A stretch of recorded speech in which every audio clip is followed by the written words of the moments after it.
Assalamu alaikum guys, this is Usama bin Amir with another video of Atomic Habits. Today I want to discuss the third chapter, which is a part of a bigger part called Fundamentals. I have described fundamentals in a full video. You can go watch that video. Um, for here, for this time, I'm gonna actually explain this chapter, which is how to build better habits in 4 steps, 4 simple steps. Author makes this claim that there are 4 steps that we can use to build better habits. So first of all, author explains a story, not a story, but basically an experiment performed by a psychologist in 1898, where he explains that uh, he experimented with cats. So the cats were actually put in a cage, and there was a liver within the cage, and the cat's job was to come out of the cage. So every cat, when they put them inside, they searched for some escape.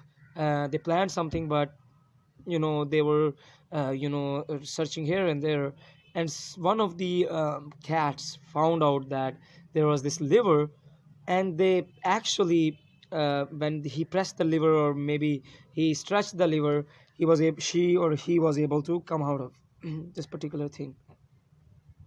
So it says like, we that person, sorry, that those cats, those animals were trying to come out of the cage at the end. And and then when the next time author, or sorry, the scientist actually put the cat again within that cage, they searched a little bit, and then they went to the liver and escaped to the thing. So in the first time, as there was a cat 12 who took 160 seconds. In next attempt, 30 seconds to escape. 90 seconds, 60 seconds, 15, 28, 15, 20, and at the end of the result was 7 seconds. This cat was able to escape within 1.5 minutes. So you can see that because they were put inside those cages, they were clearly able to identify that the liver which is inside the cage is the main thing, that if we press that lever, we will be out of the cage. Now this shows that the behavior followed by satisfying consequences tends to be repeated again and again. If they were inside the cage and pressing lever allowed them to go outside to escape, this was something that was actually satisfying. So they repeated that behavior again and again. So this leads to a question that what this was actually. This is an idea author says explains as trial and error. Whenever we enter something unfamiliar, a situation which is unfamiliar to us, we haven't experienced that before. For example, if I would visit Karachi, and I have never seen the beach before, and someone asked me to jump into the ocean, what would be my reaction? Basically, I would be terrified. I would be like, I don't have any experience. So, and if he actually pushes me and actually throw me inside the ocean, maybe I would be able to survive, but the first few minutes or first few hours will be my trial and error. I won't be able to recognize what I'm doing there. So, and then by time, as swimmers learn, I will learn what to do.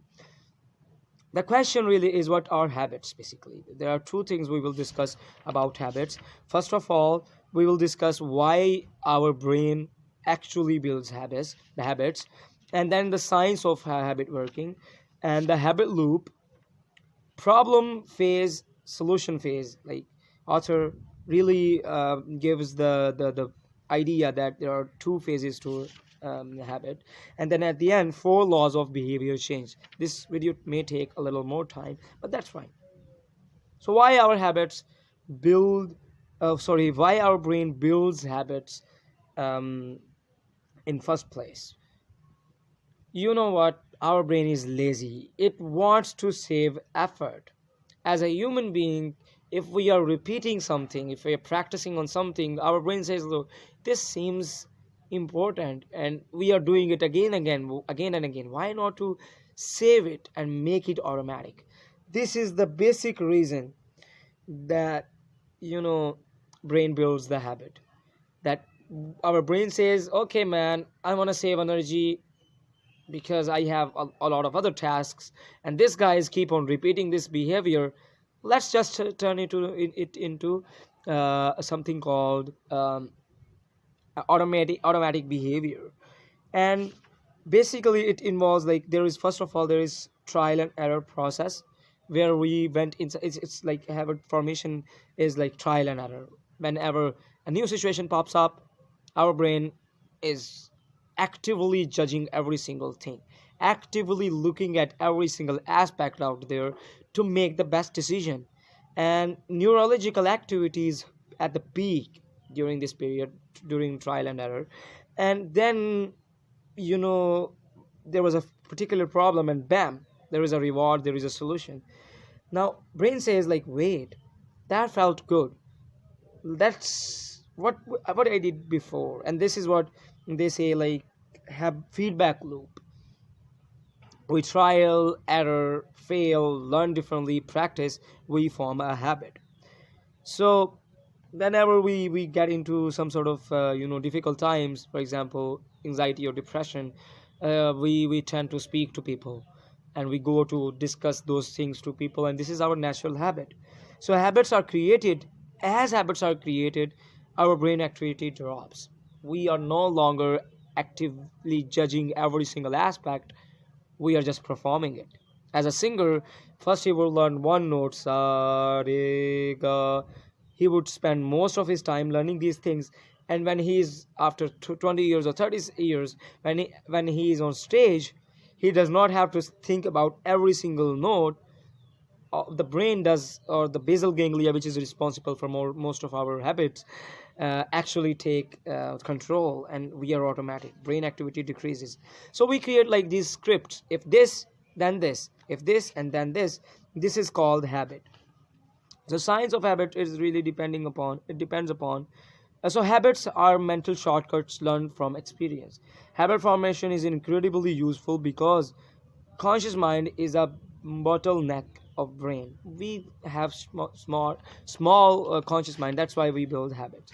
Now the science of habit works, how habit works is this, like, is it looks like this.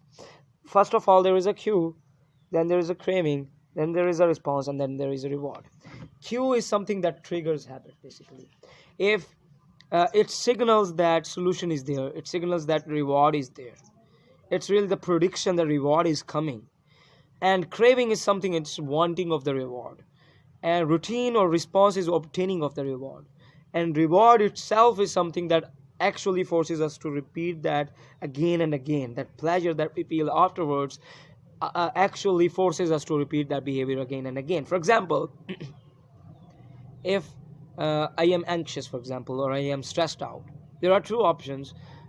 Either I can just sit down and be like, oh my goodness, my life is terrible. Or if I am a cigarette addict, I would go on to take a cigarette, smoke it, and felt the relief of the pain. Now, what is happening there?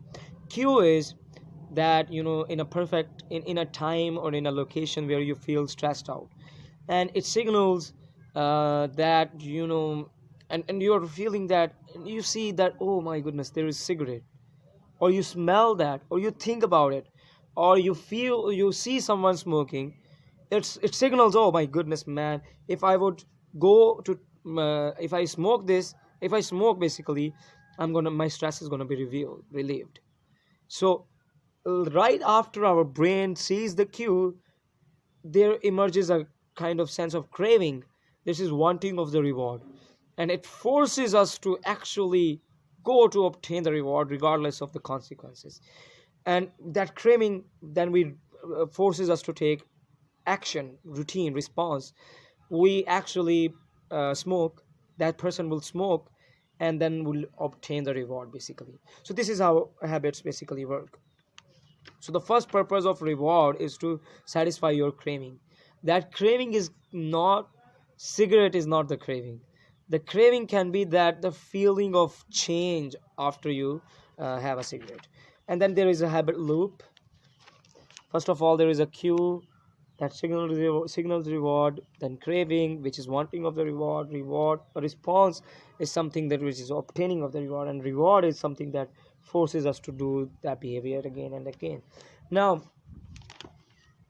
there's a like problem solution phase. First two things are problems basically. Your phone buzzes with a text message. You want to learn the contents of the message. This is problem basically. You grab your phone and read the text.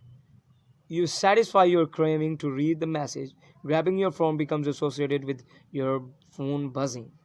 Another thing I would say basically, let's go into, for example, is simple. You walk into a dark room, you want to be able to see. This is problem phase. You flip the light switch. You satisfy your craving to see. Turning on the light switch becomes associated with the dark room. This is solution phase. So at last, author explains four laws of behavior change, which is making it obvious, making it attractive, making it easy, and making it satisfying. And if you want to break bad habit, make it invisible, make it unattractive, make it difficult, make it unsatisfying. These are basically four laws. And the first law is associated with cue, which is make it obvious. Second law is associated with cravings, which is make it attractive. Third law is related to response, which is make it easy. Fourth law is related to reward, which is make it satisfying. Now, as in the previous video I said, like, I have this written summary at the end of every chapter, and I am a nerd. I don't want to spend a lot of time making summarizing content from here and record it and edit it.